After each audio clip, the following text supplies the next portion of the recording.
సినిమాలకు ఎక్స్ట్రా రేట్ల భారం తప్పడం లేదు. పైగా డబ్బింగ్ సినిమాకు సైతం ఎక్స్ట్రా రేట్లకు అనుమతులు ఇవ్వడం పెద్ద దుమారమే రేపుతున్నాయి.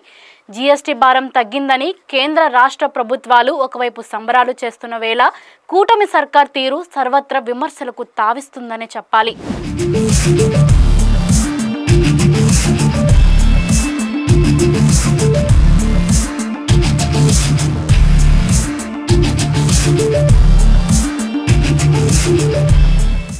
కర్ణాటకలో తెలుగు సినిమాల టికెట్ రేట్లు పెంచుకోవడానికి అక్కడ ప్రభుత్వం అనుమతి ఇవ్వడం లేదు. పవన్ కళ్యాణ్ నటించిన ఓజీ సినిమా బ్యానర్ మీద సినిమా పేరు కన్నడంలో లేదన్న నెపంతో అక్కడి ప్రేక్షకులు బ్యానర్లు చింపేయడం కలకలం రేపింది. ఈ నేపథ్యంలో దసరా కానుక అన్నట్టుగా కన్నడ హీరో రిషబ్ శెట్టి నటించిన కాంతార సినిమా టికెట్ రేట్లు పెంచుకోవడానికి కూటమి సర్కార్ అనుమతి ఇవ్వడం సిగ్గుచేటనే చెప్పాలి. ఈ సినిమాను 10 రోజుల పాటు 150, 235 రూపాయల వంతున చెల్లించి సినిమా చూడాల్సిందే.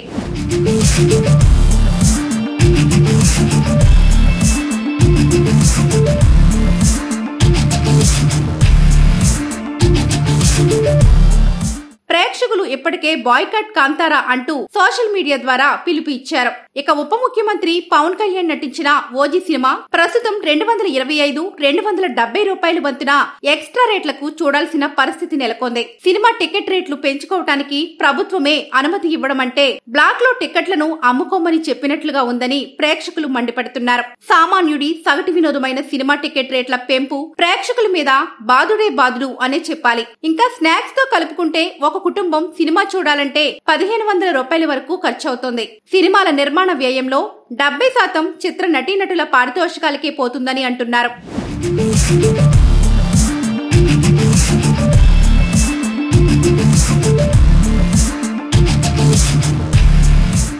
టికెట్ రేట్లను పెంచాలని సర్కార్ని అడిగే నిర్మాతలు హీరోల రెమ్యునరేషన్ తగ్గించుకోమని ఎందుకు అడగరు అన్నది అర్థం కాని ప్రశ్న. కంటెంట్ ఉంటే తక్కువ బడ్జెట్ తో తీసిన సినిమాలు సైతం సూపర్ హిట్ అవుతున్నాయని నిరూపిస్తున్నాయి. విశాఖతో తెలుగు చిత్రసీమకు ఎంతో సెంటిమెంట్ ఉంది. విశాఖలో సినిమా ప్రమోషన్, ప్రెస్ మీట్లు కూడా తరచూ జరుగుతాయి. సినిమా పైరసీ ఆగాలంటే టికెట్ రేట్లు పెంపు మానుకోవాలని తెలుగు ప్రేక్షకులు కోరుతున్నారు.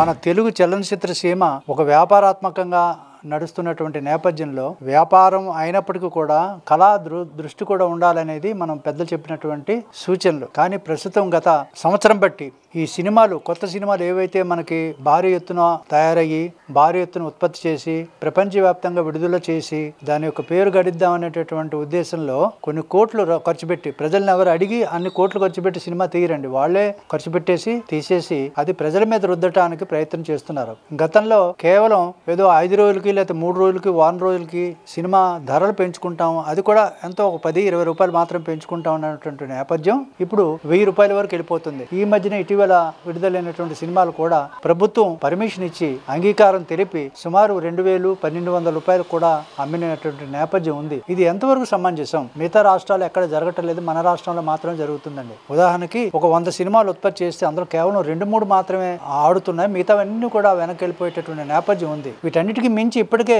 టికెట్ ధరలు పెరిగి ఉన్నాయి. అంటే కొత్త సినిమాలు పెంచిన ధరలు కాకుండా గతంలో కూడా పెరిగినటువంటి నేపథ్యంలో ప్రేక్షకులు ఎవ్వరు సినిమా హాల్కి రావటం మానేశారు అని అది సినిమా తీసిన వాళ్ళు తెలుసు, సినిమా చూసిన వాళ్ళు తెలుసు. మరి ఈ నేపథ్యంలో ప్రభుత్వం మరీ కేవలం ప్రజల యొక్క సంక్షేమాన్ని, వారి యొక్క వెల్ఫేర్ ని చూడకుండా సినిమా ధరలు 10 రోజుల వరకు పెంచుకోవడానికి అవకాశం ఇవ్వటం అనేది ప్రభుత్వమే బ్లాక్ మార్కెట్ చేయటానికి ప్రోత్సహిస్తుంది. దానికి తగ్గట్టుగా గవర్నమెంట్ జీవోలు కూడా విడుదల చేసినటువంటి నేపథ్యం ఉంది. ఇది ఎంత మాత్రం సమంజసం కాదు. ఇప్పటికే సినిమా ధరలు పెరిగి పాప్కార్న్ కానీ, కూల్ డ్రింకులు కానీ పెరిగి ఒక్కొక్క వ్యక్తి సుమారు మినిమం 2000-1500 రూపాయలు ఖర్చు చేసినటువంటి నేపథ్యంలో ఎందుకురా ఈ గోలని చెప్పి వెళ్ళటం మానేస్తున్నటువంటి నేపథ్యంలో ఇప్పుడు 1000 రూపాయలు, 2000 రూపాయలు కొత్త సినిమాలని పేరు మీద ప్రభుత్వ పరంగా ఆ సినిమాలు రేట్లు పెంచడం అనేది ప్రజల యొక్క క్షేమాన్ని, ప్రజల యొక్క సంక్షేమాన్ని చూసేటటువంటి ప్రభుత్వం యొక్క బాధ్యత ఎంత మాత్రం కాదు. అది ఎవరి బాధ్యత అంటే ప్రభుత్వమే తీసుకొని ధరలు తగ్గించి అందరూ చూడడానికి వీలుగా చేయాల్సినటువంటి ప్రభుత్వమే బ్లాక్ మార్కెట్ చేయడం అనేది చాలా అన్యాయము.